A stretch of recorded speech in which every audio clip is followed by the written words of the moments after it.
Lost in translation. The cobblestone streets of Prague glimmered under the golden glow of the setting sun as Sophia and I stepped out of our hostel. The air was crisp, filled with the scent of roasted chestnuts and the distant sound of street musicians. We had planned this vacation for months, a chance to escape the chaos of our everyday lives and immerse ourselves in a new culture. Sophia, my beautiful Venezuelan wife, had always dreamed of visiting Europe. Her vibrant spirit and infectious laughter filled the air with warmth, and I felt grateful to share this adventure with her. As we wandered through the charming alleys, I couldn't help but marvel at her excitement, her eyes sparkling as she took in the sights around us. But as the days passed, I began to notice subtle changes in Sophia. She seemed more distracted, often lost in thought, her laughter less frequent. I brushed it off at first, attributing it to the stress of traveling and the language barrier. But my instincts told me something was amiss. One evening, after a long day of exploring, we returned to the hostel, and I decided to give Sophia some space to unwind. I headed down to the common area, where travelers mingled and shared stories. As I settled into a chair, I noticed a man speaking animatedly to a group, his presence commanding attention.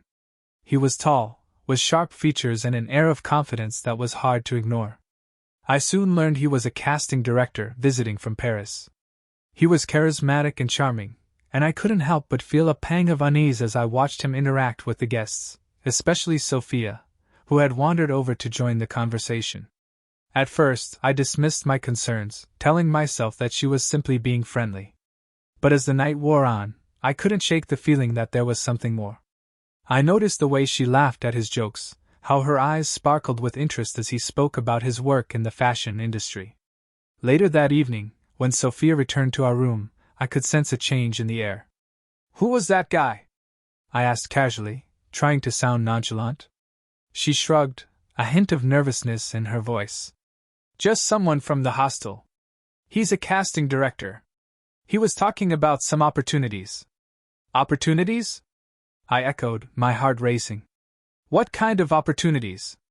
"Modeling," she replied, her eyes darting away from mine. "He mentioned that he was looking for fresh faces for a campaign. He asked if I'd be interested." I felt a mixture of disbelief and concern. "And you said?" "I told him I'd think about it," she said, her voice barely above a whisper. As I lay in bed that night, I couldn't shake the feeling that something was brewing beneath the surface. The thrill of Prague, the excitement of being in a new place, it felt intoxicating, and I feared that it might lead to something more dangerous. The next day, while exploring the city, I noticed Sophia glancing at her phone more frequently. When I asked her about it, she brushed it off, claiming it was just photos from the day. But I could sense her anxiety, the way she fidgeted with her hair and avoided eye contact. That evening, as we prepared to go out, Sophia received a text that made her gasp. "What's wrong?" I asked, my heart sinking. "It's Martin," she said, her voice trembling. "He wants to meet for coffee to discuss the casting." "Do you really want to meet him?" I asked, concern flooding my voice. "I thought we came here to enjoy our time together." "I know, but this could be a once-in-a-lifetime opportunity," she replied, her excitement palpable. "Is it really about the opportunity, or is it something else?" I challenged, feeling a knot form in my stomach. Sophia hesitated, her expression shifting as the tension hung in the air. "I just want to feel like I'm part of something. I want to be more than just a wife right now," she admitted, her vulnerability cutting through me. I took a deep breath, trying to process her words. "I understand that, but we're in this together. You don't need to seek validation from someone else. I'm here for you." Sophia nodded, her eyes glistening with unshed tears. "I don't want to hurt you. I just feel lost sometimes." That night, I made a decision. I would go with her to meet Martin, to confront my fears and ensure that nothing would come between us. I didn't want to suffocate her dreams, but I also needed to protect our marriage.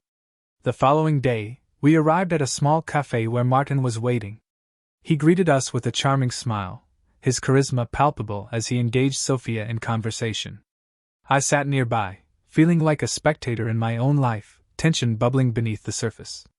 "Your wife has real potential," Martin said, leaning back in his chair, his gaze fixed on Sophia. She has the look we're searching for. I think she could go far in this industry. Sophia smiled, caught up in the moment. Thank you. I've never considered modeling before, but it sounds exciting. As the conversation flowed, I felt my heart sink deeper. Martin's interest in her was palpable, and I could sense the tension building. I tried to remain composed, but the unease was suffocating. Let's do a quick test shoot, Martin suggested, his eyes gleaming. Just to see how she works in front of the camera. It'll be fun. Right now? I interjected, my voice sharper than intended. Isn't that a bit sudden? Martin turned to me, unfazed. It's just a casual test, nothing serious. I promise it'll be a great experience for her. Sophia glanced at me, her excitement dimming.